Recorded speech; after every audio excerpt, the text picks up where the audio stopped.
yours because you wouldn't be here if you weren't entrepreneurial. But the power of the entrepreneur is, to me, one of the great qualities that humans have. And in the last 100, 200 years, entrepreneurs have massively transformed virtually every industry. And you can dream and think about it, except for one: nutrition. We're actually going the other way. But we're going to do something about it. But you might say, I'm ordinary. What can I do about it? Well, you're not ordinary. Each and every one of you are extraordinary. And I learned that as a teenager. I'll tell you a personal story. As I mentioned, I have dyslexia. That's a learning disability. At least that's what they call it today. When I grew up, they call it being stupid. I can't tell you how many times I was called stupid growing up. It's not a lot of fun. So I made my way to college, and the dean of students brought me into her office the first week there and said, Peter, you're not very smart. You can't handle this load. The only reason you got into Duke is because you're a good lacrosse player. And what I would do is I would drop out now and learn a skill like house painting so you can be productive for the rest of your life. Well, that was devastating. And so, you know, I know part of my brain doesn't work. It's hard to read and write and all that stuff. You know, if you're probably someone's dyslexia out there, you understand, but the rest of it don't understand. But the other side worked great. Growing up, my imagination and seeing things that other people didn't see, I knew there was something good there.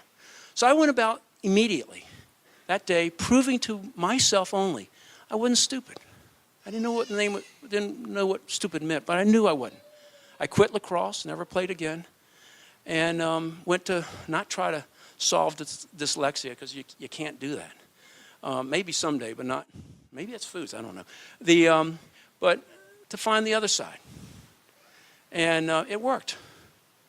I was dean's list every single semester.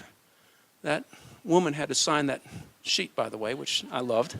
I graduated with the highest honors, summa cum laude, Phi Beta Kappa, double major, honors in economics. I had one kink in my performance. I was only runner-up to the economic prize.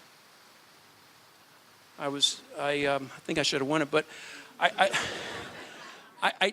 turned my honors thesis, the economics of solar energy, into a business 10 years later and made millions for lots of people. Sold it to the Chinese a while ago. And the winner didn't do that. I made my way to business school a little later. And at Harvard, I graduated something called Baker Scholar, which is the top, 3% of the class or something of that nature. And it's supposed to be the 3% of the brightest. They didn't realize I was actually stupid. I didn't tell them that because I was afraid I wouldn't get the award. And with that comes a lot of job offers. So I tried them. Two really fancy corporation that everyone wants to work with. I failed miserably. Why? Because that's not me. I'm not a conformist. I have to let my imagination work. I have to go my own way. And I'm only good at one thing: company building. And luckily, I failed miserably, so knew it and moved over and found a way to build companies. And that's what I've been doing. And that's what I'm doing at Yevo. Yevo's not going to change my lifestyle, but it has changed my life. It's changed my family's life already. And it changed my friends and any of my loved ones' life. And I know it can change your life. We are doing something extremely special. We are giving everyone a path to better wellness, health, quality of life, financial opportunity, and I think ultimately happiness. And to me, there's no higher calling. And I hope it's my legacy, and I hope whoever joins, it's your legacy, because I can imagine doing nothing more important.